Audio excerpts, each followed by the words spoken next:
The snow fell like tiny blades that night, slicing through skin and bone, each flaking a cold reminder that winter did not care who you were or what you were running from. Brandon Ashford's laughter echoed across the abandoned industrial lot as he shoved Isabella backward, her phone skidding across the frozen ground into the darkness. "What's wrong, princess? Daddy's little mafia brat can't fight back." His breath formed clouds in the freezing air as he cornered her against his black BMW, his eyes glazed with alcohol and wounded pride. "Brandon, please, the storm is getting worse." Isabella's voice trembled, not from fear but from the cold, seeping through her torn school uniform, the buttons ripped open when she had tried to escape his grip. "You should have thought about that before you humiliated me in front of everyone." With one violent shove, he threw her into the snow and climbed back into his car. "Good luck getting home, you stuck-up bitch." The BMW roared away, tires spitting slush and gravel, leaving Isabella alone in the abandoned factory district, 10 miles from anywhere, in -20-degree weather. She was still lying there, arms wrapped around herself, blood freezing on her split lip, when a shadow emerged through the whiteout. "Are you okay?"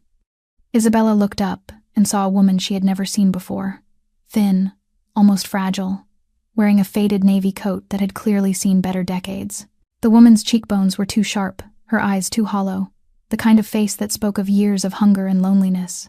"I'm fine," Isabella lied through chattering teeth. "Just waiting for. You're turning blue and your lips are bleeding." The woman did not hesitate. Her hands moved to her coat buttons. "What are you doing?" She pulled off the only coat she owned, the last thing her mother had given her before cancer stole her away 13 years ago, and draped it over Isabella's shoulders. The fabric still held her body heat, smelled faintly of lavender and survival. "No, I can't take this. You'll freeze to death." Isabella tried to push it back, but the woman had already stepped away, her thin sweater already soaked through, revealing the scars on her wrists that told stories Isabella could not begin to imagine. "I live close by." "You don't." The lie came easy. She did not tell this shivering girl about the abandoned factory basement 5 miles away from where she had been squatting for 8 months. "Did you not mention that this coat was the only barrier between maybe surviving the walk home and certainly not making it? Did not explain that she had 3 jobs, a dying sister in foster care, and exactly $12 to her name?" "Wait, at least tell me your name," Isabella called after her. But the woman had already disappeared into the storm. A ghost who had learned long ago that being invisible was the only way to survive. Walking toward what she did not know would be her final steps in the cold. What she did not know was that the shivering girl she had just saved was the only daughter of Vincent Moretti, the most powerful and ruthless mafia boss in Chicago, a man who had destroyed entire families for lesser offenses than leaving his daughter to die. And when Vincent Moretti discovered what had happened that night, 2 things would follow. A punishment so brutal that Brandon Ashford would never speak of it again, and a reward so life-changing that Nora Hayes would finally learn what it meant to be seen, to be protected, to be loved by a monster who would burn the world down for those he claimed as his own. If this story gives you chills, smash that like button and share it with someone who needs to hear it. Subscribe and hit the bell so you don't miss what happens next, because trust me, Vincent Moretti's revenge is just getting started. 1 coat, 2 broken souls, and a love that even the coldest winter couldn't freeze.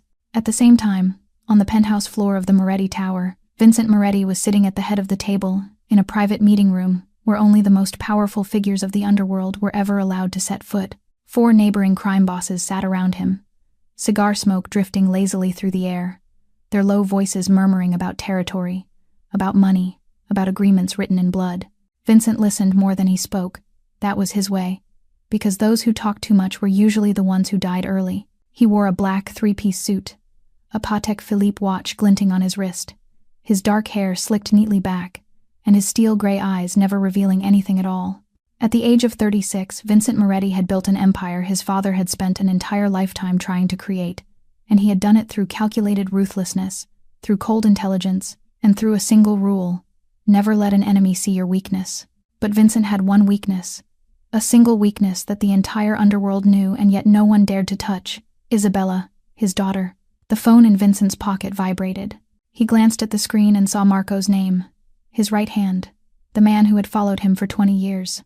Marco never called during a meeting unless something was wrong. Vincent raised the phone to his ear and said nothing. He only listened.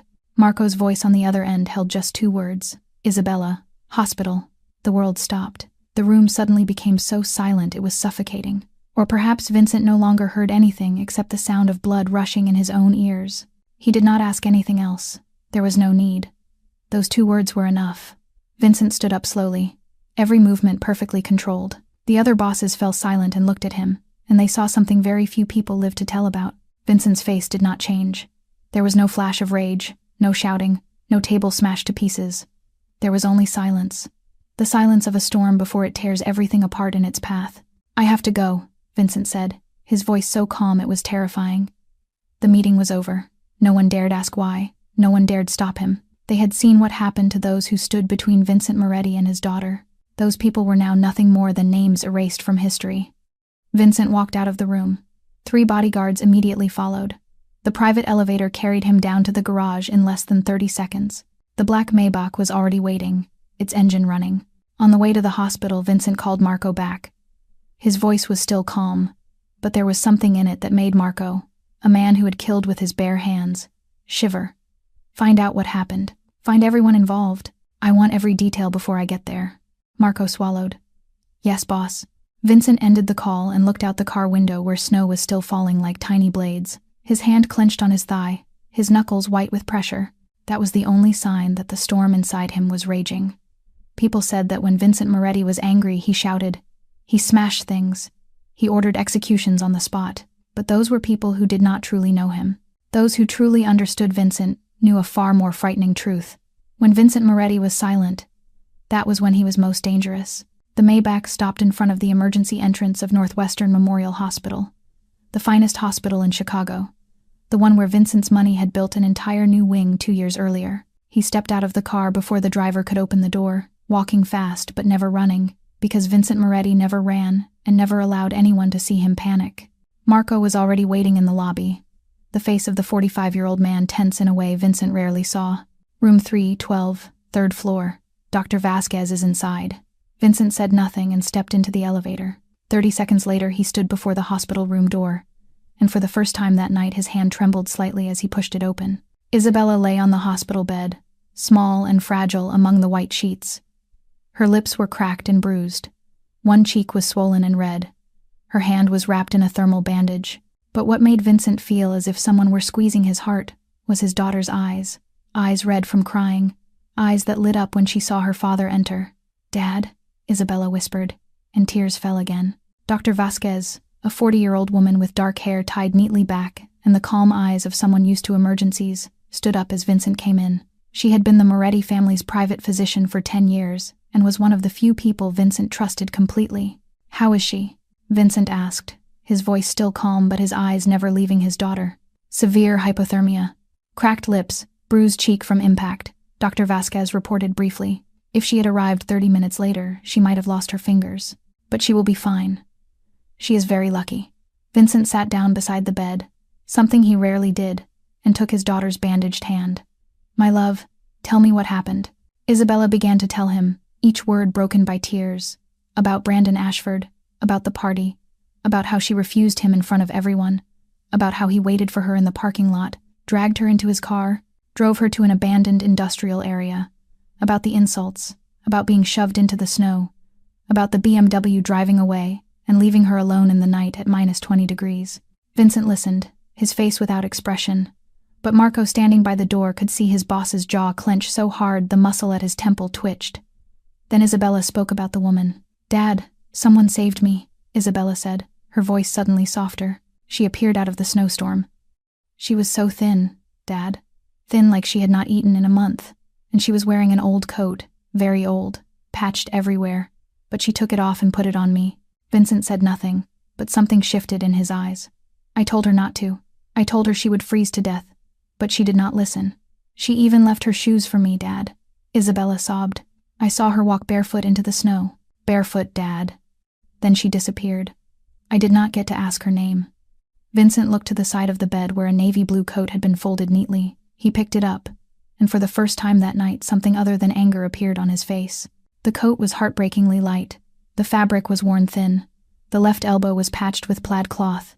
The right elbow was patched with floral fabric. The zipper was broken, replaced with mismatched old buttons. But the coat still held a faint trace of warmth, still carried a soft scent of lavender. Vincent understood at once. This was not just a coat. This was everything that woman owned, and she had given it away, to a stranger, in a snowstorm, knowing she might die. Vincent set the coat down, turned to Marco, and gave 2 orders. Find this woman. Find her at any cost. Find her before it is too late. Marco nodded. And the second order? Vincent stood, fastened the buttons of his suit jacket, and when he spoke, his voice was as cold as the storm outside. Brandon Ashford. Bring him to me. Marco left the hospital immediately after receiving Vincent's order, making non-stop phone calls as he walked to the car. Within 15 minutes, he had gathered 5 of his most trusted men. Those who had served the Moretti family for many years and knew how to work in the shadows without asking too many questions. 2 black SUVs cut through the snowstorm toward the abandoned industrial zone in the south of the city where Isabella had been found. The dashboard clock showed 2 in the morning. The outside temperature was -23 degrees and still falling. Marco knew they were racing against time, because if that woman had truly walked barefoot in this weather, she might already be dead. They reached the place where Isabella had been left, an empty lot among crumbling factories where even the homeless did not want to go. Snow was still falling thickly, covering everything and erasing all traces.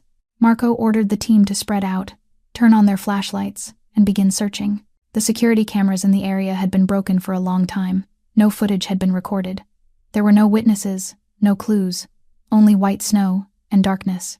It was Marco who found the first trace. At the edge of the lot near a pile of rubble, there were footprints in the snow. 2 kinds of footprints. One was a small sneaker print, Isabella's. The other made Marco stop and look more closely. Bare footprints. The footprints of a woman, small and narrow, pressed deep into the snow. Marco crouched, shone his flashlight, and saw something that made even a man who had killed without hesitation feel a tightening in his throat. Bare footprints in snow at -23 degrees. No shoes, no socks, only naked skin against frozen ground, leading south. Marco stood, waved to the team, and they began to follow the trail. At first the prints were steady, purposeful, heading toward the distant old factory buildings. But the farther they went, the more the prints changed. The steps began to stagger. The distance between them grew shorter. Then Marco saw a large hollow in the snow where someone had fallen. Handprints. Knee prints. Then the footprints continued. The person had stood up and kept going. Fell a second time, stood again. Marco called for more men, split the team into 2 groups. One continued following the trail. The other drove around the roads to cover the area. He knew that every minute passing brought the woman closer to death. The footprints led them through a dark alley, through a scrapyard, through a vacant field full of weeds killed dry by the cold. Nearly 2 miles in a snowstorm, and the woman had walked barefoot. Marco could not imagine it. He had seen many things in his life, had witnessed brutal tortures, had carried out merciless executions with his own hands. But this quiet courage, this endurance without a single complaint, filled him with respect. Then the footprints began to change color. Red, blood. The woman's feet had begun to bleed, her skin cracking from the cold, and she kept going, did not stop. Finally, after nearly an hour of searching, the trail led to an old factory, a crumbling brick building with broken windows and a rusted metal roof. The prints went around the back, down a worn concrete staircase, and stopped in front of a heavy iron door leading into the basement. Marco signaled the team to stop, drew his gun, and slowly pushed the door. It opened with the creak of a rusted hinge, revealing a space as dark as ink inside. He turned on his flashlight, stepped in, and what he saw made him freeze. This was not an abandoned basement. This was a home where someone was living, and in the farthest corner of the basement, on a torn mattress, a figure lay motionless. Marco stepped into the basement, his flashlight sweeping through the dark space, and each detail revealed itself before him like a portrait of absolute poverty. The basement was about 20 square meters, its brick walls stained with patches of mold, its ceiling so low he had to duck in places. There was no electricity, no water, no warmth beyond what a human body could create on its own. In the left corner, a torn sleeping bag lay on flattened cardboard. Beside it, a few opened cans of food, a bottle of water frozen halfway, and an old backpack holding a few sets of clothes folded with a care that was almost painful to see. A rope was stretched across one corner with 2 shirts and a pair of faded jeans hanging from it. This was someone's home. This was where a human being had lived, had tried to survive, had fought with life one day at a time. Marco turned the flashlight toward the farthest corner where he had seen the figure, and his heart seemed to miss a beat. A woman lay curled on a thin mattress, her body drawn in on itself as if trying to keep the last trace of warmth. She wore only a thin sweater and jeans, soaked through from melting snow. Her bare feet were exposed, and Marco had to swallow hard when he saw them. The skin had turned a dark, purplish black, cracked and frozen, dried blood clinging to the wounds. He hurried forward, knelt, and turned her onto her back. Her face was pale like wax, her lips deep purple, her eyes tightly shut. Her cheekbones stood out sharply, her jawbone visible beneath fragile skin. This was the face of someone who had been starving for a long time, who had been fighting for a long time, and who was now losing. Marco placed 2 fingers on her neck to find a pulse. 1 second, 2 seconds. He held his breath. Then he felt it, faint, slow, like a small bird trying to beat its wings one last time before giving up. Alive, but not for long. Marco immediately took off his jacket and covered her, then pulled out his phone and called Vincent. His boss answered on the first ring. "Found her," Marco said, his voice rougher than usual. "But boss, she is dying. Where is she?" "In the basement of an abandoned factory on the south side." "Boss, she has been living here. There is nothing. No electricity, no water, no food. She gave your daughter everything she had." The other end was silent for a long moment. Marco could hear Vincent's breathing, steady but heavy. Then his boss's voice came, and Marco had to pull the phone slightly away from his ear to be sure he had heard correctly. "Bring her to my house. Call Dr. Vasquez immediately." Marco blinked. "Boss, what did you say?" "I said bring her to my house," Vincent repeated, his voice not wavering at all. "She saved my daughter's life by nearly giving up her own. She will not die in a cold hospital or on the street like a homeless person. Bring her here." Marco did not ask another question. In 20 years of following Vincent Moretti, he had learned that there were moments when no explanation was needed, only action. He bent down, gently slid his arms beneath the woman's back and knees, and lifted her. She was frighteningly light, as if her body were made of nothing but bones and will. Her head fell against Marco's chest, and he heard a weak whisper escape her cracked lips. "Lily." She called someone's name in her delirium, her frozen hand unconsciously clutching Marco's coat, as if clinging to life. Marco carried her out of the basement, up the stairs, and into the SUV, waiting with the heater running at full power. He did not know who this woman was, did not know her story, did not know who Lily was, but he knew one thing. Vincent Moretti never brought anyone into his home. Never had. And tonight, everything was changing. While Marco was bringing the unknown woman to Vincent's house, another team had completed the second task. Brandon Ashford was not hard to find.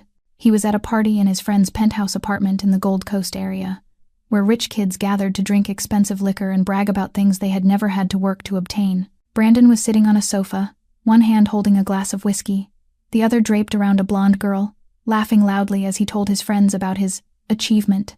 "You should have seen that girl's face," he slurred drunkenly. "Who did she think she was? A mafia boss's daughter or not? She dared to refuse me in front of everyone, so I taught her a lesson she will never forget." His friends burst into laughter, none of them knowing that the real lesson was coming and that it would not be for Isabella. At 10 in the evening, the lights in the apartment suddenly went out. The laughter cut off, replaced by panicked screams and chaotic sounds of collision. When the lights came back on 30 seconds later, 10 men dressed in black were standing scattered around the room, faces cold as ice, guns in their hands. Brandon's friends shrank into the corners. The blonde girl screamed and cried, but none of the men in black even looked at them. All of them were looking at Brandon Ashford. One man stepped forward, his voice low and cold.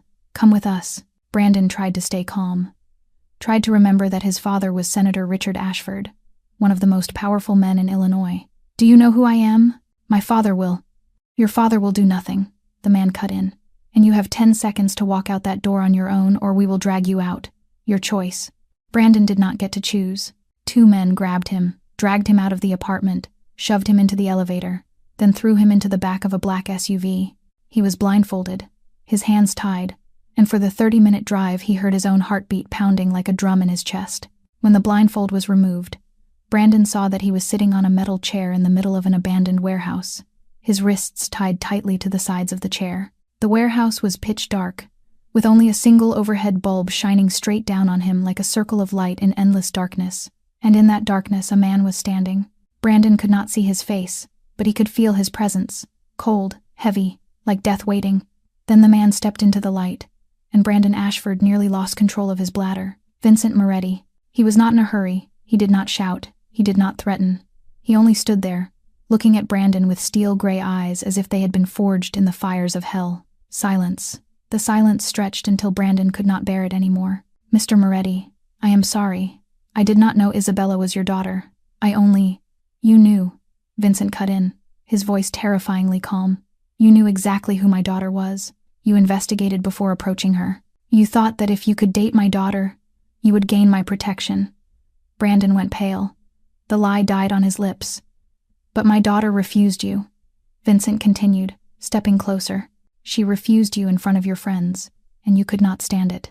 Your small, pitiful ego was hurt, so you decided to take revenge. You dragged my daughter into your car, drove her to a place where no one could hear her scream, and you left her there in a night of -20 degrees to die." Brandon cried, tears streaming down his face. I am sorry. Please forgive me. Isabella provoked me. No one provoked you." Vincent was now standing directly in front of Brandon, looking down at him like at a worm. "My daughter said no, and you did not accept it, that is all." "I will not kill you tonight, Brandon," Vincent said. "Your father is a senator, and I do not want political trouble, but you will remember tonight for the rest of your life." He nodded, and 2 men stepped forward, one holding electric clippers, the other a small knife. Brandon screamed as the clippers shaved away his golden hair, locks falling onto the cold concrete floor. He screamed as the blade carved letters into his chest, not deep enough to be dangerous but deep enough to leave permanent scars. 7 letters. COWARD. When they were done, Vincent took out his phone and photographed Brandon with his bald head and the bloody word on his chest. He sent the photo to Senator Ashford with a brief message. "Your son was spared because I respect your position. But if he speaks about tonight, if he comes near my daughter, or if I hear his name one more time, I will send him back to you in 10 different boxes." 20 minutes later, Brandon was released at the back gate of the Ashford estate, shaking in the snow, bareheaded, his chest bleeding, exactly the way he had left Isabella shaking in the snow a few hours earlier. The next morning, Senator Ashford announced that his son would be studying abroad in Europe for a few years. No one asked why. No one mentioned that night again, and Brandon Ashford, who once believed he could do anything without consequence, learned a lesson he would never forget. There are people whom, no matter who your father is and no matter how much money you have, you should never touch. Vincent Moretti is one of them. Nora Hayes opened her eyes and did not know where she was. Soft light from a large window filled the room, real light, not the dim light that filtered through cracks in the factory basement she had known for 8 months. She blinked, trying to adjust her vision, and the details of the room slowly appeared like a dream she did not dare believe was real. The room was 10 times larger than the place she had lived in. The walls were painted a pale cream, the ceiling high with delicate decorative moldings, a crystal chandelier hanging like frozen teardrops in the air. She was lying on a massive bed, the sheets soft as clouds, the feather duvet warm around her body, as if she were something precious that needed to be protected. Beside the bed stood an oak nightstand with a vase of fresh flowers and a glass of water on it. Everything was clean, expensive, and not part of her world.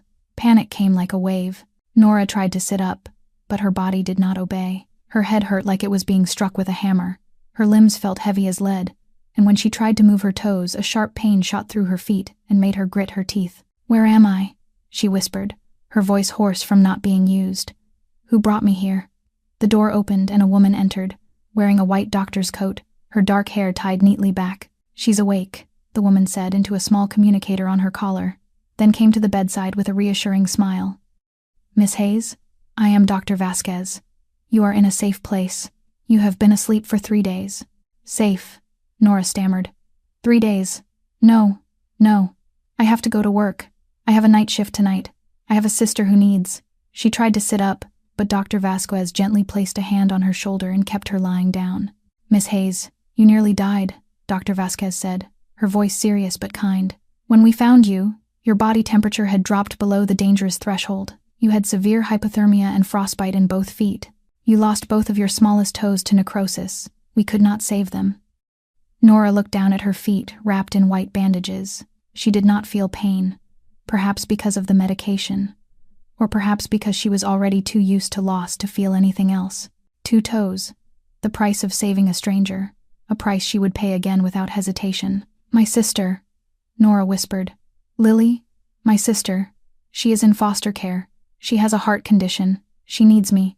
Dr. Vasquez had not yet answered when the door burst open and a young girl rushed in like a storm. Nora recognized her at once. The girl from the snowstorm, the girl she had given her coat to, the girl with cracked lips and frightened eyes. But now the girl looked different. Her cheeks had color, her lips had healed, and her eyes shone when she saw Nora. "She's awake, Dad," the girl cried, then rushed to the bed and wrapped her arms around Nora. "She's awake." Nora froze, not knowing how to react to a stranger holding her and crying as if she were the most beloved person in the world. The girl sobbed against Nora's shoulder, her body trembling, and between the sobs she whispered her thanks over and over. "Thank you. Thank you for saving me. You almost died because of me. Thank you." Nora awkwardly lifted her hand to comfort the girl, but her arm was still weak and shaking. She did not understand what was happening. She did not understand why she was here in this room, being cared for like someone important. She was only a homeless woman, a ghost the world had forgotten, someone with nothing but an old coat that she no longer even had. Then the air in the room changed.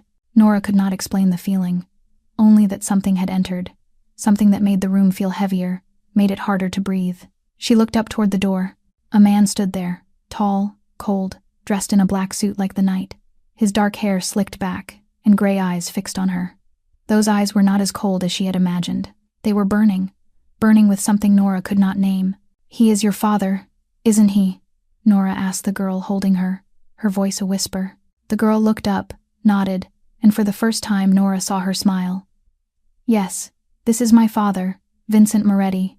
Vincent Moretti stepped into the room, and Nora felt as if all the air had been pulled out of it. He said nothing, only nodded to Dr. Vasquez, who immediately understood and left. Isabella also stood, squeezed Nora's hand once more, then stepped out and closed the door behind her. And then there were only two of them, Nora and the man she had never met but whom her survival instincts, sharpened over many years, told her was dangerous.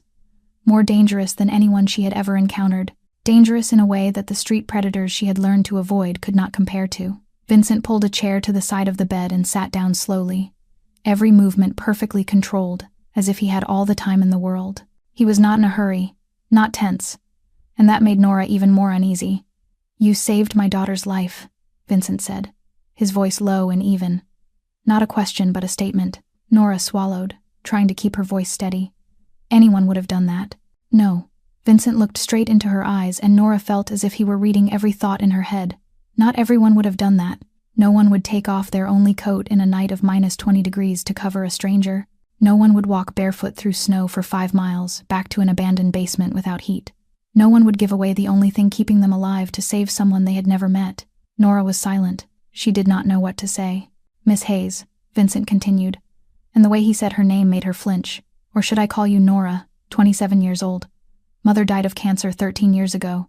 Biological father left before she was born. Lived with stepfather Ray Hayes from 14 to 18, then disappeared from the system. Currently working 3 jobs.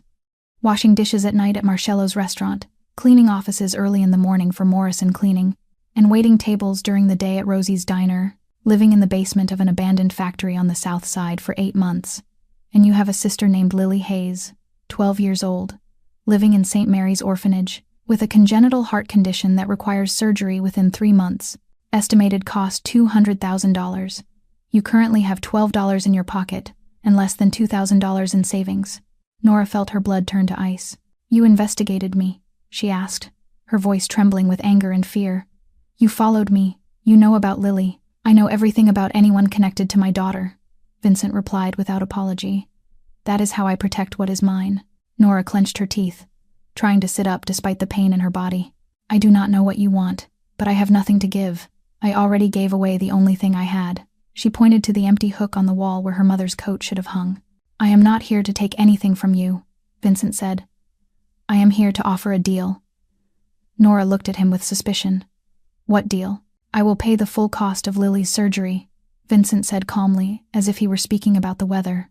"I will give you a clean, safe apartment with heat and hot water. I will give you a stable job with a salary enough to live comfortably, and I will use my connections to help you qualify to adopt Lily once she is well." Nora could not believe her ears. What Vincent had just said was everything she had dreamed of, prayed for, worked herself to exhaustion for years and still could not reach. And now a stranger was placing it all before her like a gift. "No one gives anything for free," she said, her voice hardening. "What do you want in return?" "You will work for me for 2 years," Vincent answered. "As my personal assistant, managing my schedule, arranging meetings, handling paperwork, ordinary office work. Nora looked at him, searching for the trap behind the offer. She knew who he was. She was not naive. Men who lived in mansions like this, men with private armies and private doctors, were not ordinary businessmen. "What do I really have to do?" she asked directly. "What do you actually want from me? Because I will not sell my body. I will not."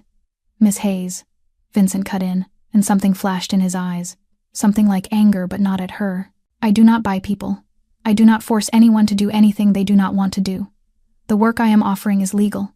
In my legal company, you will not have to touch anything illegal. That is my promise." Nora looked at him, trying to read him, trying to find a sign of deceit, but she found none, only cold honesty, and perhaps something she did not dare to name. She thought of Lily, of her sister's wide eyes, of her weak smile whenever Nora visited, of the way she held Nora's hand and said, "Do not worry, I will be fine," even though they both knew it was a lie. She thought of 3 months, 90 days, 2,160 hours left, before that small heart would stop forever without surgery. She thought of $200,000 she would never earn even if she worked herself to death. "Why?" she asked softly. "Why are you doing this? You do not know me. I am nobody." Vincent stood, walked to the window, and looked out at the falling snow. He was silent for a long moment before answering. "Because you did what I once did when I was young," he said quietly. "You gave away the only thing you had to save someone you did not know. Only when I did it, no one came to save me. No one gave me a second chance. I had to crawl out of hell on my own." He turned back to her and looked at her. "You deserve to have someone do that for you." Nora felt her eyes burn. She did not cry. She had forgotten how a long time ago, but something inside her chest was breaking open. 2 years, she said hoarsely. 2 years and Lily will have her surgery. Lily will have her surgery this week, Vincent replied. 2 years is for you to repay me in a way that lets you keep your dignity. I know you do not want charity. Neither do I. Nora looked at him, this strange man who could read her like an open book, who understood her in a way no one ever had. "All right," she said, and the word left her like a breath she had been holding for 13 years. "I agree." A month passed like a dream Nora still did not dare believe was real. The apartment Vincent arranged for her was in a building he owned, only a 10-minute walk from the Moretti Tower. It was not large, just 1 bedroom, a small living room and a kitchenette, but to Nora it was paradise. It had real walls, not crumbling bricks, real windows, with white curtains and morning sunlight. Hot water flowed from the tap whenever she wanted. There was a real bed with a soft mattress and warm blankets, not a torn sleeping bag on a concrete floor. On her first night in the apartment, Nora sat on the bed for 3 hours just to feel the softness of the sheets under her calloused fingers and cried without knowing why. Work began in the 2nd week after her foot had healed enough for her to walk normally. Vincent's office occupied the top floor of the Moretti Tower, a vast space with glass walls overlooking all of Chicago. Nora's desk was in the outer room, directly in front of his private office door, the position of a gatekeeper. Her work was simpler than she had expected. Managing schedules, arranging meetings, answering phones, handling paperwork, ordering lunches, reminding him of appointments, the things any assistant did. There was nothing illegal, nothing frightening, nothing like what she had imagined when she thought about working for a man like Vincent Moretti. But Nora was not naive. She knew how to observe, how to listen, how to see the things others did not want her to see. By day, Vincent was the perfect chief executive of Moretti Holdings. He met with businessmen, signed real estate contracts, opened new restaurants, appeared in business magazines with a courteous smile. He wore expensive suits, luxury watches, and spoke with the tone of a well-educated and successful man. But at night it was different. At night other men came. They did not wear suits. They wore black leather and had the eyes of men who had seen death too many times to fear it. They entered Vincent's office through the back door. They spoke in whispers, and when they left, none of them looked at Nora, as if she did not exist, as if seeing her would be a mistake that needed to be corrected. Nora learned the first rule of this life quickly. Do not ask. Do not be curious. Do not look at what you should not look at. She arrived on time, did her work, and went home. She did not know what Vincent did in those late-night meetings, and she did not want to know. Curiosity killed the cat, and in this world it could kill much more than that. What surprised Nora most was not the darkness she glimpsed, but the light. Isabella came to the office almost every day after school, her backpack full of books, her smile bright as if she did not know who her father was in the underworld, or perhaps she did know and had learned to love him anyway. Isabella clung to Nora like a younger sister to an older one. She sat on the sofa in the waiting area doing homework and asked Nora about everything. About life, about books, about the future. She wanted to be a doctor, wanted to save people, wanted to do something good with her life. And Nora, who had had no one to talk to for many years, found herself helping Isabella review for biology exams, reading the girls' medical school scholarship essays, laughing at awkward stories about school. She did not realize she was smiling more until Isabella pointed it out. "You have a beautiful smile, Nora," Isabella said one afternoon. "You should smile more." Nora did not know what to answer, only felt something warm spreading in her chest, something she had forgotten a long time ago. She did not know that from inside the office, through the frosted glass, Vincent was watching. He watched his daughter laugh with Nora, watched the way Isabella leaned her head on the shoulder of the woman he had saved, watched the way the two of them looked as if they had known each other all their lives.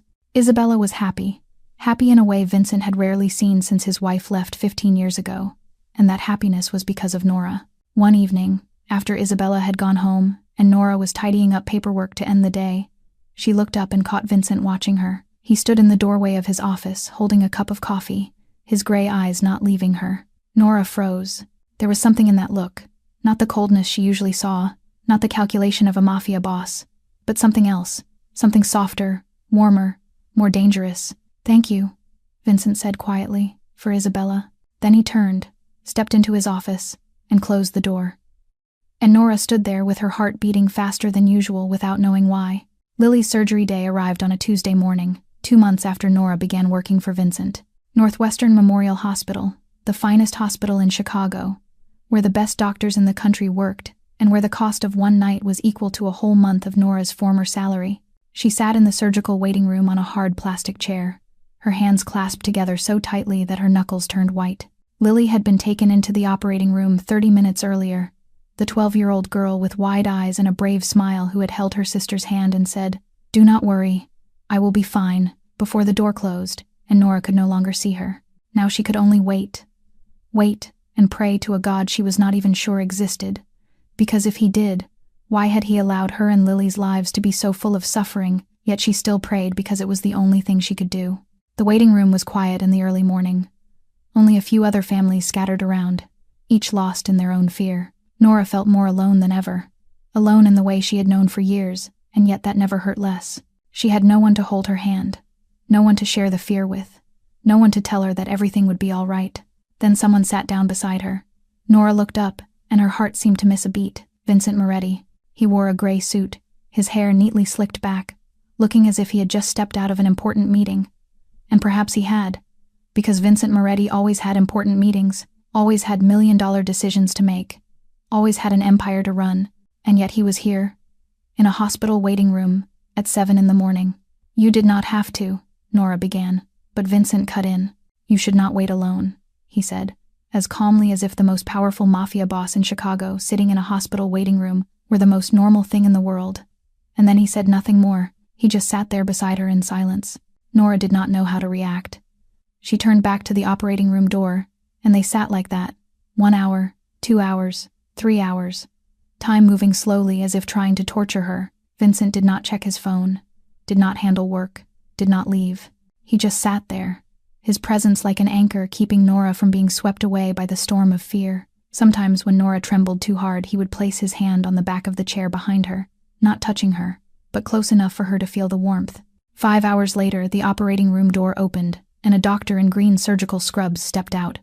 Nora jumped to her feet, her legs shaking so badly she nearly fell. The doctor smiled, and Nora's heart finally loosened after hours of being crushed. "The surgery was a success," the doctor said. "Lily will need time to recover, but she will be healthy. Her heart will function normally. She will have a normal life," Nora cried. She did not want to cry, did not want to appear weak, but the tears came anyway, as if all the years she had held everything in were breaking open in a single moment. She cried from relief, from gratitude, because finally, Lily would be all right. Her sister would live, would grow up, would have a future. A white handkerchief appeared in front of her.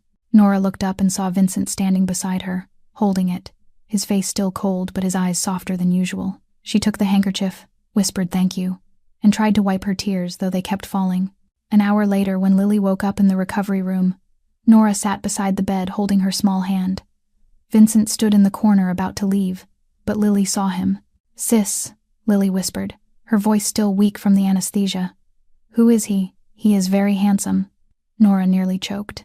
She turned to look at Vincent, and for the first time she saw the cold Mafia boss not know how to react, standing there awkwardly like a boy caught doing something embarrassing.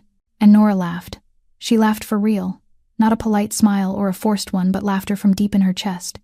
A sound she had forgotten for a very long time. Vincent looked at her, at that smile, and something stirred in his chest. Something he had buried long ago. Something dangerous. Something he was no longer sure he was capable of feeling. 6 months passed like a beautiful dream Nora was still afraid she might wake from at any moment. Lily had fully recovered from the surgery. Her cheeks rosy, her eyes bright, running and laughing like any healthy 12-year-old child. She was still at St. Mary's foster home, but Nora visited every week, and with the help of the lawyer Vincent arranged, her adoption papers were being processed. Just a few more months, they told her. Just a few more months, and Lily would come home with her sister. Work at Moretti Holdings had become as natural as breathing. Nora knew Vincent's schedule to the minute, knew he liked his coffee black with no sugar, knew which meetings mattered and which could be postponed. She had found her rhythm, a peaceful rhythm she had never dared to imagine. But the past never truly releases anyone. It only waits, hiding in the shadows, waiting for the right moment to strike. That morning began as normally as any other.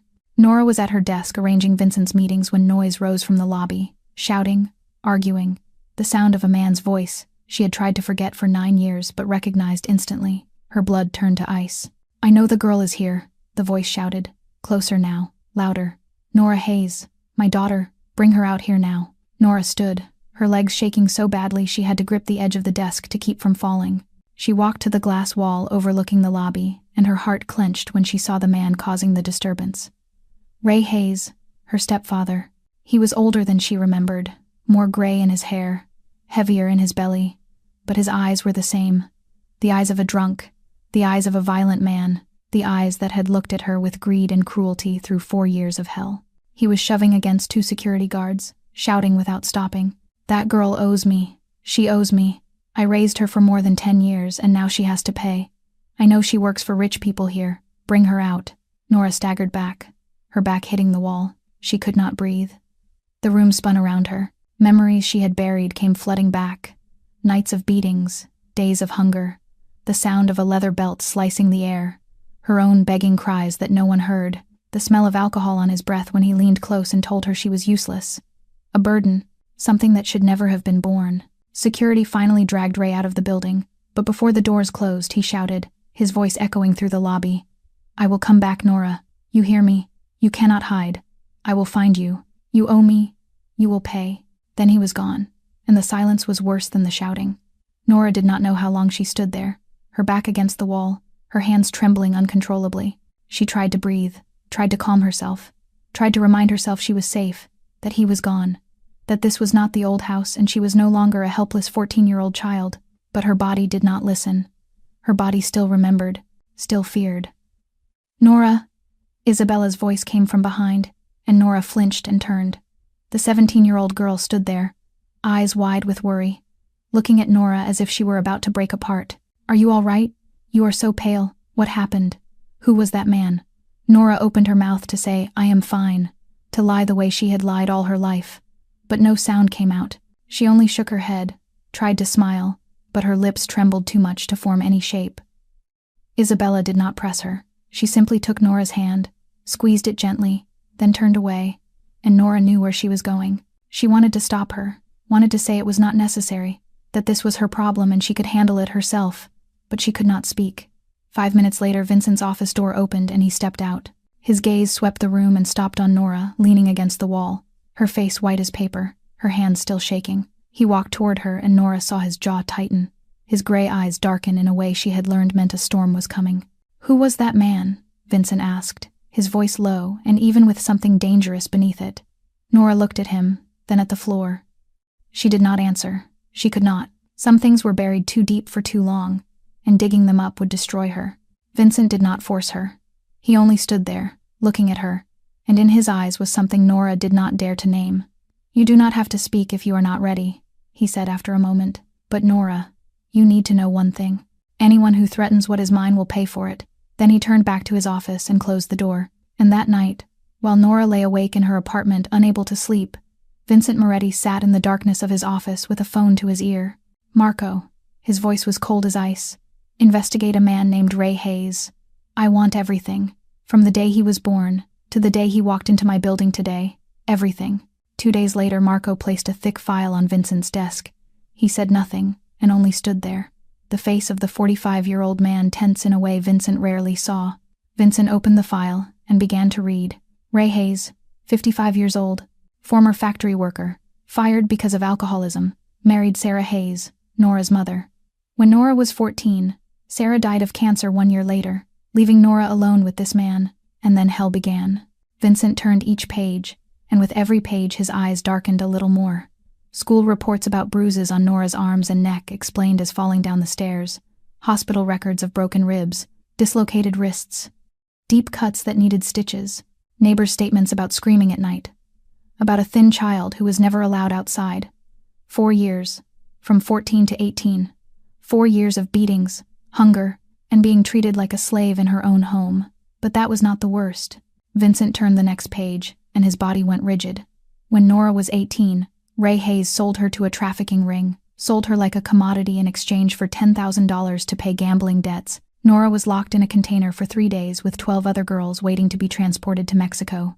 She cut her own restraints with a piece of sharp metal, broke the lock with her bare hands, ran into the night with bleeding hands and scars that would follow her all her life. The scars on her wrists Vincent had seen. The scars he had thought were self-inflicted, but they were not. They were marks of a fight for survival, of an 18-year-old girl saving herself when no one else did. Vincent closed the file, his hand clenched on the desk, knuckles white, his jaw grinding so hard the muscle at his temple twitched. But he said nothing, did not slam the desk, did not shout, only silence, the most frightening silence Marco had ever witnessed. "Boss," Marco said carefully, "do you want me to handle it?" Vincent stood, took off his jacket, folded it neatly over the back of the chair, rolled up his shirt sleeves to the elbows, revealing strong arms with raised veins. "No," he said with terrifying calm. "I will do this myself." Ray Hayes was not hard to find. He was drunk in a cheap bar on the south side, boasting to other drunks about the deal he was about to get from his ungrateful daughter. "She works for rich men now." He laughed, drool on his chin. "She owes me. I raised her for years, and now she has to pay." He did not know a black SUV was parked outside, did not know 3 men in black were waiting for him, and certainly did not know Vincent Moretti was standing in the dark alley behind waiting. When Ray staggered out at 11 at night, he was dragged into the alley before he could understand what was happening. Slammed into the brick wall, his back hit hard, and when he looked up, he saw a man standing before him, tall, cold, eyes gray like steel forged in hellfire. "Who are you?" Ray stammered, struggling as 2 men held his shoulders. "What do you want?" Vincent did not answer. He only stepped forward and punched, the first blow into the stomach, folding Ray over as he vomited alcohol and bile. "This is for the 4 years she was beaten in your house," Vincent said calmly, the second blow to the face breaking Ray's nose with blood spraying. "This is for the nights she was starved, the 3rd, the 4th, the 5th. Each blow a crime Ray Hayes committed. Each blow a scar on Nora's body. Each blow a night she woke screaming. This is for selling her like an object," Vincent said as Ray's jaw broke with a dry crack. "You sold your daughter to traffickers for $10,000. $10,000. That is the price you put on a human life," Ray cried and begged, blood and tears mixing on his swollen face. "I am sorry. Please forgive me. I will never look for her again, I swear." "You will never look for her again," Vincent said, grabbing Ray's hair and forcing him to look up. "Because you will disappear. You will be taken very far away, and you will never return to Chicago. If I hear your name again, if you try to contact Nora or Lily, if you even think about going near them, I will not beat you. I will kill you, and I will make it slow." He let Ray drop to the ground like a sack of trash. "Take him away," Vincent ordered. "Send him to Alaska. Put him to work in a mine. I do not want to see his face again." Ray Hayes was dragged away, his pleas fading into the night, and Vincent stood there in the dark alley looking down at his hands, bruised, bleeding, aching, but not as much as what Nora had endured, not even a fraction. That night when Vincent returned to the estate, he found Nora standing in the first-floor hallway. She had not gone back to her apartment. She was waiting for him. Nora looked at Vincent. At his bruised hands he did not bother to hide, and she understood. She did not need to ask. She already knew. "What did you do to Ray?" she whispered. Vincent looked at her. gray eyes still echoing with the storm. "What should have been done a long time ago," he said, then walked past her toward his study, and Nora stood there watching his back, tears running down her face that she did not wipe away. Nora did not return to her apartment that night. She went up to the highest balcony of the estate, a place she had discovered by accident a few weeks earlier when she got lost in the vast building. The balcony overlooked all of Chicago at night, the lights flickering like a million stars fallen onto the earth. She stood there, hands gripping the railing, and cried, not loud sobs but the quiet tears that slid down the cheeks of someone who had forgotten how to cry and now could not stop. She cried for Ray Hayes, for the 4 years of hell she thought she had buried but that still followed her every night in nightmares. She cried for 13 years of loneliness, for nights of hunger in a frozen basement, for the times she wondered if anyone would notice if she disappeared from the world. But most of all she cried because for the first time in her life someone had protected her. Someone had seen her scars and instead of turning away had stood in front of her like a shield. She did not know how to handle that feeling. She had relied on herself for too long, built her walls too high, and now someone was breaking them down brick by brick, and she could not stop it. She did not hear footsteps behind her, did not know how long Vincent had been standing there watching her cry in the dark. She only knew when his voice came, low and gentle as if afraid to startle her. "You do not have to be strong all the time." Nora turned and through her tears saw Vincent a few steps away, his bruised hands roughly bandaged. He looked different in the darkness, less cold, less frightening. Just a man trying to comfort someone and not knowing how. "No one ever," Nora tried to say but her voice caught. "No one ever did that for me, protected me, stood on my side. I am used to taking care of myself. I thought that was the only way." "You were used to it because you had no other choice," Vincent said, stepping one pace closer. "But now you do." Silence. The night wind blew cold but neither of them moved. Nora looked at Vincent, and in his gray eyes, she saw something she had never seen in anyone when they looked at her. Not pity, not contempt, but understanding, recognition, as if he saw her, truly saw her. Not a homeless girl, not a victim of violence, but a human being who had fought to survive and was still standing. "I do not know how to receive," Nora whispered. "I only know how to give." "I know," Vincent replied. "I am the same." And then Nora really cried. Not quiet tears but sobs from deep in her chest, the crying of a child who had held it in too long and was finally allowed to let go. She did not know whether she stepped forward or Vincent did, only that a moment later she was crying into his chest, her forehead against his shoulder, and he stood there stiffly as if unsure what to do. A few seconds passed, then she felt a hand on her back, awkward, hesitant, as if he had forgotten how to touch someone without causing pain. Then a second hand rested on her shoulder, and Vincent held her. Not the embrace of a man practiced in comforting others, but of someone learning how again, one movement at a time. They stood like that for a long while, the night wind blowing, the city lights flickering below. Two people used to loneliness learning how not to be lonely. When Nora finally lifted her head, eyes red, cheeks wet, she looked into Vincent's eyes and saw something she had never seen there before. Gentleness, buried beneath the ice, hidden behind the cold gray gaze, a heart that still knew how to beat. "Thank you," she whispered. Vincent said nothing. He only raised his hand, brushed a tear from her cheek with his thumb, then let go and stepped back. "You should rest," he said, his voice calm again though something had changed. "Tomorrow will be better." Then he turned and walked into the darkness, leaving Nora alone on the balcony with a heart beating to a rhythm she no longer recognized. The next 3 months flowed like a gentle river, and Nora did not realize she was changing until it was too late to turn back. It began with small things. So small she told herself she was imagining them, reading too much meaning into accidental gestures, like the way a cup of hot tea would appear on her desk every night when she worked late without a word from anyone. She never saw Vincent set it down. She would only look up and it was there, steaming softly, as if it had materialized out of nothing. Like the way evening meetings suddenly lasted longer than usual, and Vincent would ask her to stay to discuss work, and then they would sit across from each other in his office with expensive Italian takeout he had ordered, talking about things that had nothing to do with work. Like the way he found excuses to drive her home even though she could easily walk the 10 minutes, saying the streets were dark and unsafe even though they both knew no one would dare touch someone belonging to Vincent Moretti. Nora tried to push those thoughts away. He was her boss, a mafia leader, a man who lived in a world completely different from hers. He was only repaying a debt, only keeping a promise, only doing what a man with principles would do, nothing more. There could not be anything more. But her heart would not listen to reason. It beat faster whenever Vincent entered the room. It skipped whenever he said her name. It softened a little more each time she accidentally caught moments when he did not know anyone was watching.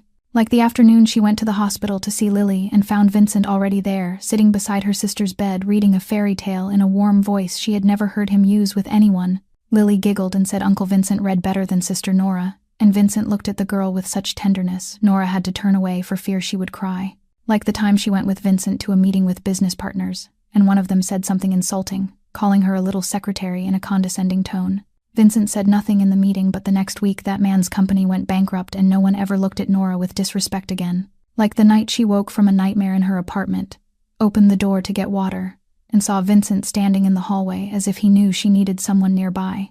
He said nothing, only stood there until she calmed down, then nodded and left. Isabella was the first to say aloud what Nora was trying to deny. "Do you like my father?" Isabella asked one afternoon as they sat in the office, her voice as innocent as if she were asking about the weather. Nora nearly spilled her tea. "What? Do not say that." Isabella laughed, her eyes bright with the mischief of 17. "You are blushing. And so is he. He has never looked at anyone the way he looks at you. Never. Not even my mother." Nora did not know what to say. She only shook her head and tried to focus on her computer screen, but her ears burned and her heart raced. It was not only Isabella who noticed. Marco, the quietest man Nora had ever met, also began to look at her differently. Once she accidentally overheard him speaking to Vincent in the office, his voice unusually hesitant. "Boss, you are—" "Be quiet, Marco," Vincent cut in, his voice sharp but not angry. And then that night came. They were sitting in the office reviewing papers to be signed. It was late and the city had fallen asleep. Nora handed a file to Vincent and their fingers touched. Just a light accidental brush, but neither of them pulled away. They sat there with their fingers still touching on the papers, and Nora looked up into gray eyes holding something she did not dare name. Time seemed to stop. Then Vincent was the one to pull back first, stand up, and go to the window with his back to her. "You should go home and rest," he said, his voice rougher than usual. "It is late." Nora nodded even though he did not see, gathered her things and left. But all that night she could not sleep. All that night she still felt the warmth of his fingers on her skin. In the underworld, news traveled faster than light, and word that Vincent Moretti, the coldest boss in Chicago, the man believed to have no weakness except his daughter, now had a woman at his side, spread as far as New York within weeks. The Kozlov family had been watching Vincent for months. They were one of the largest mafia organizations on the East Coast, controlling much of the underground activity from New York to Boston. And now they wanted to expand into the Midwest. Chicago was the target, and Vincent Moretti was the only obstacle. Victor Kozlov, the head of the family, was a 60-year-old man with eyes as cold as ice and a heart even colder. He had built his empire on the bones of his enemies, and he did not mind adding a few more bodies to the collection. But he was also smart enough to know that a direct attack on Vincent Moretti would be suicide, so he looked for another way, a weakness, and he found one. The photographs were placed on Victor's desk one spring morning. Nora Hayes stepping out of the Moretti Tower with sunlight on her brown hair and a soft smile on her lips. Nora Hayes sitting in a car with Vincent talking about something that made her laugh. Nora Hayes at the hospital visiting a girl the file identified as her sister. Nora Hayes walking back to her apartment alone in the evening without bodyguards. "Who is she?" Victor asked, the man standing before him. "Nora Hayes, 27 years old, has been working as Moretti's assistant for nearly a year," the man replied. "And according to our sources, Moretti treats her very differently from other employees. He personally dealt with her stepfather a few months ago, paid for her sister's heart surgery, and moved her into property he owns." "Different how?" Victor asked, his eyes lighting up. "As if she matters to him," the man said. "Matters in a way no one except his daughter has ever mattered." Victor smiled, the smile of a fox who had found the door to the henhouse. "Keep watching," he ordered. "Learn everything about her, her schedule, her habits, her weaknesses, and keep it quiet. It is not time to act yet." But Victor underestimated Vincent Moretti's information network. Only 2 weeks later, Marco placed another set of photographs on Vincent's desk, covert shots of strange men watching Nora. "Boss," Marco said tensely, "someone is watching Miss Hayes, Kozlov's people." Vincent studied the photos and Marco saw his jaw tighten. "How long have they been watching her?" "At least 2 weeks that we know of," Marco answered. "Maybe longer. They are professionals.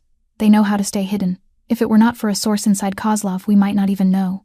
Vincent was silent for a long moment, looking at pictures of Nora smiling, walking, living her life unaware that someone was stalking her in the shadows. "Increase her protection," Vincent ordered. 2 men, 24/7. But keep distance. I do not want her to know. She will worry. Yes, boss. Marco nodded. And Kozlov? Not yet. Vincent stood and went to the window looking out at the city. We wait, see what they want. They will not attack directly. They are looking for leverage. We will not give them the chance. Kozlov's message came 3 days later. A black envelope delivered to Vincent's office with a handwritten note inside. We want half of Chicago, the Northern Territory, the transport routes, and 20% of the casino revenue. In return, we will leave alone what you value most. If not, we will take it. There was no signature, but both sides knew who it was from. Vincent burned the letter, watched the flames consume each word, then called his most trusted associates. War was coming, and he needed to prepare. In the days that followed, Nora sensed something was wrong. Vincent was more tense than usual. There were more secret meetings, more dangerous men coming and going. He often stared out the window with distant eyes, and sometimes she caught him looking at her with a gaze she could not read. What is wrong? Nora asked one evening when they were working late. You seem worried these days. Vincent looked at her, and for a moment she saw something in his eyes. Fear. No, not fear for himself, but for someone else. It is nothing, he said calmly, though she knew he was lying. Just business. You should stay inside for the next few days. Do not go anywhere alone. Nora wanted to ask more, but Vincent's eyes told her this was not the time. She nodded, not knowing that outside in the darkness eyes were still following her every step. Nora tried to listen to Vincent. She truly did, but when Lily called with her voice breaking, saying, Sister, I miss you. I want to see you. Today is Mom's anniversary, and I do not want to be alone. Nora could not refuse. It was the day of their mother's death. The day every year Nora lit a candle by her grave, even when all she had was a wild flower picked from the roadside. And Lily, now 13 and living in foster care, needed her sister with her on that day. Nora told herself it would be quick, just a few hours. Visit Lily, light the candle, then go straight back. Vincent would not know. She would be safe. She was wrong. She left the apartment at 2 in the afternoon, while Vincent was in an important meeting and no one noticed. Took a taxi to St. Mary's. Spent 3 hours with Lily lighting a candle and talking about their mother, and when she left at 5, the sky was already darkening. She walked toward the main road to catch a taxi home, and that was when everything collapsed. A black SUV pulled up hard beside her. The door flew open, and before Nora could react, 2 men grabbed her, dragged her inside, pressed a cloth soaked with anesthetic over her mouth, and the world blurred and went black. When she woke, she was sitting on a metal chair with her wrists tied tight to the sides and her legs bound to the legs of the chair, in an abandoned warehouse with stained brick walls and the smell of damp and rust. A single bulb overhead shining down on her like a circle of interrogation light in endless darkness. She was not alone. 3 men stood around her with guns and cold faces, and opposite her on an elegant chair that did not belong in this place sat an old man with silver hair and eyes like a snake's. You are awake, he said with a faint Russian accent. Good. I hate waiting. Who are you? Nora asked more calmly than she expected. She had been in worse places before, locked in a container waiting to die. Compared to that, this was just another bad day. Viktor Kozlov, the man replied with a polite smile, as if at a cocktail party. And you are Nora Hayes, the woman who makes Vincent Moretti weak. I do not know what you are talking about, Nora said. I am only his assistant, nothing more. Victor laughed softly, a laugh that never reached his eyes. You lie very badly, Miss Hayes, but that is all right. We will soon know the truth. He nodded, and one of the men stepped forward and punched Nora in the face. She tasted blood, her head swam, but she did not cry, did not beg. She had endured worse with Ray Hayes. She had learned how to become stone, how to retreat inside and wait for the storm to pass. Half an hour later, with her face swollen and blood at the corner of her mouth, Victor took out his phone and called, putting it on speaker so Nora could hear. Vincent answered on the second ring. Hello, Mr. Moretti, Victor said sweetly, like honey mixed with poison. I have something that belongs to you. Silence on the other end. A woman, Victor continued. Brown hair, brown eyes, a few scars on her wrists. She is quite stubborn, I must say. Not very cooperative. Nora heard Vincent's breathing change. Heavier, slower, like someone holding back a volcano. What do you want? Vincent said, and Nora had never heard his voice like that. Not cold, but glacial. Cold enough to freeze hell itself. Half of Chicago, Victor replied. The Northern Territory, the transport routes, 20% of the casino revenue, 1 woman for half a city. Fair, yes, Silence. Then Vincent spoke slowly and clearly. If you touch a single hair on her head, I will kill you. I will kill your entire family. I will erase the Kozlov bloodline from the earth, and I will make it slow. Victor laughed. You have 24 hours. After that, I will send her back to you in pieces. The call ended. Victor stood and looked at Nora with interest. He really cares about you. I was right. Nora said nothing, only stared at him with empty eyes. She had learned long ago how to hide fear. At Moretti Tower, Marco stood frozen. In 20 years, he had never seen this. Vincent stood in the middle of the office with his desk overturned. Papers everywhere, the laptop shattered on the floor, his hand bleeding from broken glass, but he did not notice. His eyes burned like hellfire, and when he roared, the entire floor fell silent. Find her, he shouted. Mobilize everyone. Call every contact. Find where the Kozlov are holding her now. Boss, we need to stay calm and plan. Now, Marco. Vincent cut in, and something in his voice made Marco step back. And when you find them, I want everyone who touched her dead. All of them. Marco nodded and turned to give orders, but before leaving he looked back at Vincent standing in the wreckage of himself, and a thought crossed his mind. He loves her. Truly loves her. Not concern. Not gratitude. Love. 15 minutes later, when a source reported Nora's location, Vincent already had a gun and was heading out. Boss, wait for the team, Marco said. It is a trap, you cannot go alone. Vincent did not turn back. She is there alone, he said. She is waiting for me. And then he disappeared into the night, and Marco could only run after him, praying they were not too late. Nora had lost all sense of time. She did not know how long she had been in that warehouse, only that her face was swollen and aching, her lips were cracked and bleeding, and her body had gone numb from sitting too long on the cold metal chair. Victor had left after his call with Vincent, leaving 3 men to guard her. They did not speak to her. They only stood there like stone statues with cold eyes and hands, never leaving their guns. Nora forced her mind to stay awake. She thought of Lily, of her sister's smile blowing out birthday candles months earlier, of her promise to bring her home. She thought of Isabella, the 17-year-old girl who treated her like a sister and had hugged her and thanked her for saving her. She thought of Vincent, of the gray eyes that looked at her with a tenderness he tried to hide, of the awkward hand on her back the night she cried, of the cups of hot tea that appeared on her desk every late night. If she died here, at least Lily had her surgery. At least her sister would live and be healthy and have a future. That was what mattered most. Victor returned after a few hours, and he was not alone. 5 more armed men with the eyes of killers. Moretti is not responding, Victor said with irritation. It seems he needs more motivation. He nodded to one of the men, and Nora knew what was coming. She clenched her teeth and prepared for pain, but it never came. Instead, the lights went out, and darkness swallowed everything in an instant. There were shouts and gunshots and bodies hitting concrete and sounds of violence exploding around her. Nora could not see, only hear.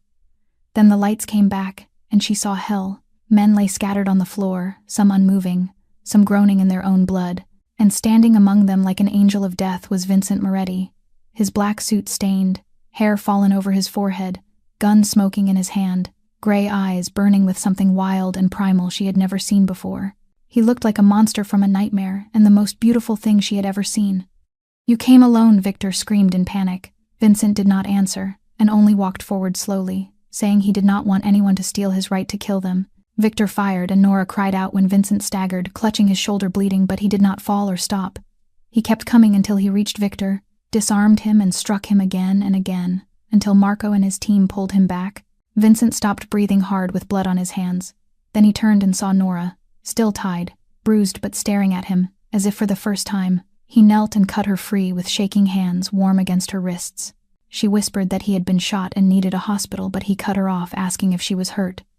She said only a few punches and she was fine, but he was not. He said he was fine and then collapsed forward, resting his forehead on her shoulder. Nora froze, then wrapped her arms around him, feeling his hot breath on her neck.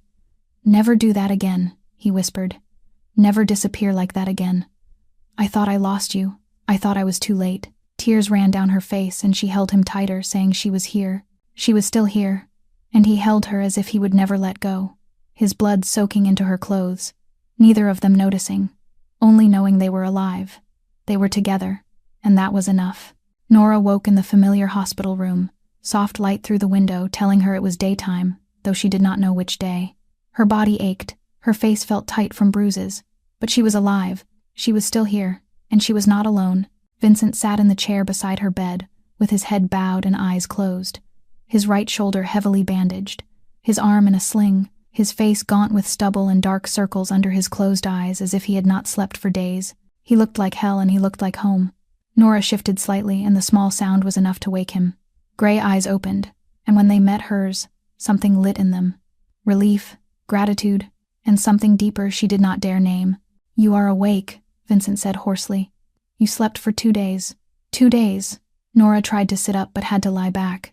"How long have you been here?" The door opened, and Marco came in with a coffee, and stopped when he saw Nora awake. "Miss Hayes, are you all right?" he asked, then looked at Vincent with a look. Nora did not understand. "The boss has been here since you were brought in. 2 days. Would not leave." Nora looked at Vincent and he looked away as if caught doing something embarrassing. "Go outside, Marco," Vincent said, not as an order but almost a request. "Let us talk." Marco nodded, set the coffee down, and left, closing the door. Silence fell. Vincent stood and went to the window with his back to her. "You almost died because of me," he said heavily. "They took you because of me. They hurt you because of me. If I had been later, if I had not found you, I almost died because madmen kidnapped me," Nora cut in firmly. "Not because of you. You did not make me go there. You did not cause this. And you came. You saved me."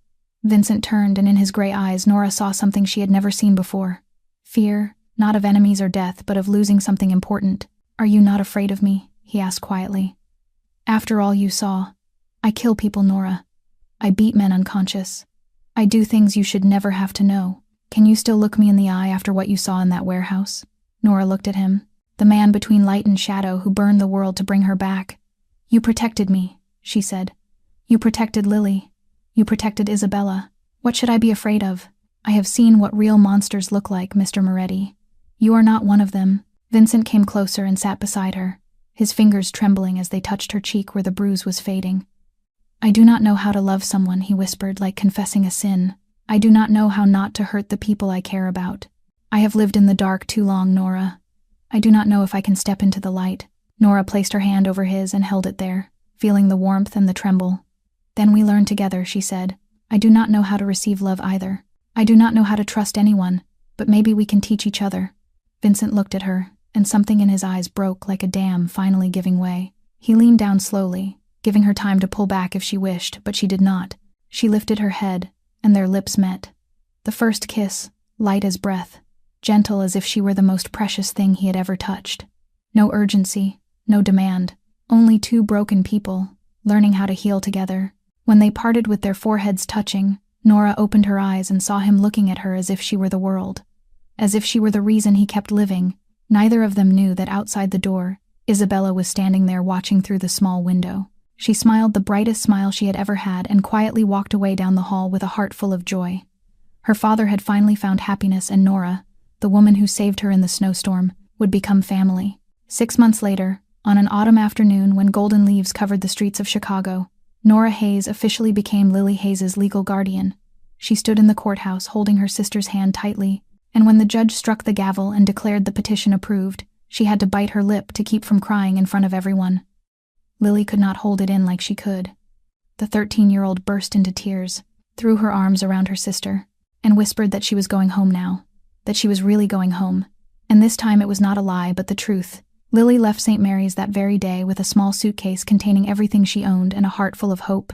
Nora's apartment now had a second small bedroom decorated in the pale purple Lily loved, with a soft bed, a study desk, and a bookshelf full of stories Isabella had chosen as housewarming gifts. Lily's first evening in her new home was dinner at Vincent's estate. Not a grand formal event, but just the four of them around a small dining table Vincent almost never used. Vincent at the head, Nora beside him, Isabella and Lily across from each other. The food prepared by a private chef, but the atmosphere warm and intimate, like any ordinary family meal. Lily and Isabella became sisters almost instantly, laughing, sharing secrets, planning movie nights, shopping trips, sleepovers. Isabella saying she had always wanted a younger sister and Lily saying she had always wanted an older one, and the two of them hugging as if they had waited their whole lives for this. Vincent watched in silence, and Nora knew he was thinking what she was thinking, that this was family. Not blood, not biology, but people who chose each other, found each other in snowstorms and darkness, and decided they belonged together. When dinner ended and Isabella took Lily to see her room, Vincent took Nora's hand and led her into the living room, saying there was something he wanted to show her, and Nora's eyes stopped on what hung on the wall opposite the fireplace. The coat. Her mother's navy wool coat, with its mismatched patches on the elbows and uneven buttons where the broken zipper had been. The fabric worn thin by years. The coat she had given away in a snowstorm to save a stranger. The coat that had changed everything, now framed in glass like a work of art, like a priceless treasure. Beneath it a small brass plaque engraved with the words, "The coat that changed everything." Nora stood there unable to speak, tears running down her cheeks without being wiped away, asking in a whisper why he had done this, and Vincent beside her looked at the old coat with reverence and said it was where everything began, and he wanted to see it every day, to remember that there were still people willing to give everything for a stranger, and that she had saved his daughter with the only thing she had, and that because of that coat he had found her. Nora leaned her head against his shoulder and stood there with him, watching her mother's old coat shine like a beacon in the elegant room. That night when Lily was asleep in her new bed, and Isabella had gone to her room, Vincent and Nora stood on the balcony looking over the city, and Vincent said quietly that the 2 years were over, and their agreement was complete, and she was free. Nora saw the worry he tried to hide, his fear that she would leave, and she took his hand, threaded her fingers through his, and told him she knew but she did not want to go, that this was her home, and he was her home.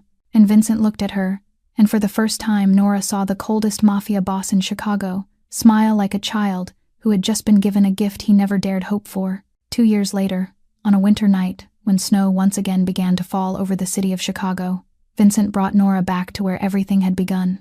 The abandoned industrial district of the past had been completely transformed, the crumbling factories torn down and replaced by a modern building with large letters across the front reading the Hayes Center, where no one is left behind, a community center Vincent had built on the land he purchased to provide food, shelter, and work opportunities for people who had once lived as Nora had lived, and he had named it after her family without telling her until that night. "Why did you bring me here?" Nora asked, eyes wide as she looked at the brightly lit building in the winter darkness. "Because this is where I found you," Vincent said, taking her hand and leading her to the exact spot where 4 years earlier she had given away her coat to save a stranger.